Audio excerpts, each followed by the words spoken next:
Alors, faut comprendre que dans l'histoire jugera les hommes,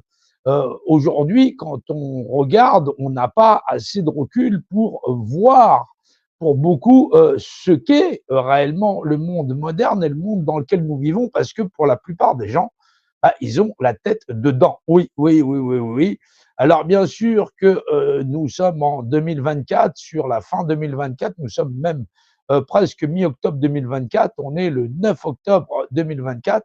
et on doit déjà regarder qu'est-ce qu'a été l'histoire de l'homme et de l'humanité. On a nous-mêmes jugé des périodes de l'histoire comme troubles, ténébreuses, des périodes de l'histoire où effectivement on juge les hommes de cette période de l'histoire comme incapables, impotents, voire effectivement, il faut voir aussi comment les périodes de l'histoire se sont écrites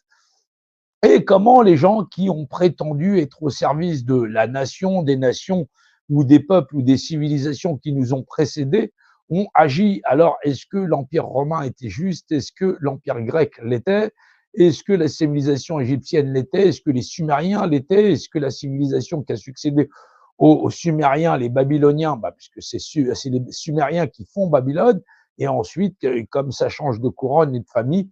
ça s'appelle Babylone. Mais est-ce que, vraisemblablement, est-ce qu'on regarde l'histoire de l'homme et de l'ensemble de l'humanité, on trouve une justesse? Est-ce que nous avons du recul pour juger l'histoire de l'homme et l'ensemble de cette humanité, où qu'elle soit à travers ce monde? Alors aujourd'hui, pour notre époque, c'est un peu plus facile pour les générations futures, puisque c'est quasiment un monde globalisé, où on se rend bien compte que les populations sont aux prises avec leurs dirigeants, les dirigeants qui ne sont pas arrivés là par hasard. Alors, est-ce que fondamentalement les populations, donc 99% de l'humanité, qui est dirigée par 1% de l'humanité, sont des cons? Bah oui, c'est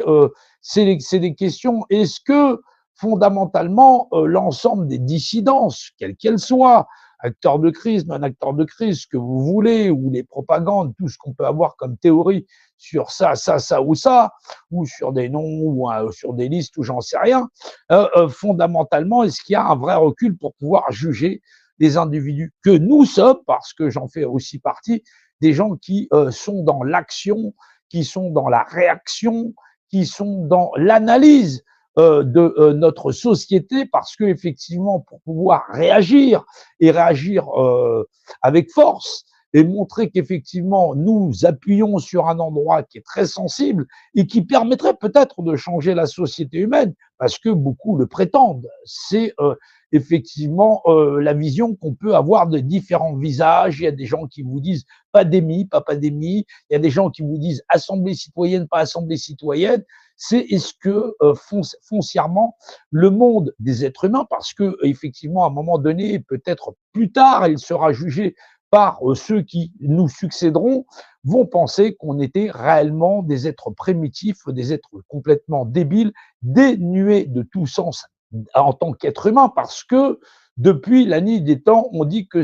nous sommes, nous, des êtres humains doués de sensibilité, de cœur, d'amour, de chaleur, de bienveillance, et que nous sommes capables de bâtir une civilisation. Quand on regarde l'histoire de l'homme et de l'humanité, cela nous fait mentir. Nous fait mentir, pourquoi? Parce qu'il faut déjà regarder, si on regarde près de 80 ans derrière, oui, 80 ans, je me souviens à l'époque, on me disait c'était il y a 50 ans, et aujourd'hui, lorsque je regarde mon âge avancé, je m'aperçois que la Deuxième Guerre mondiale, elle était il y a près de 80 ans, bah oui, près de 80 ans,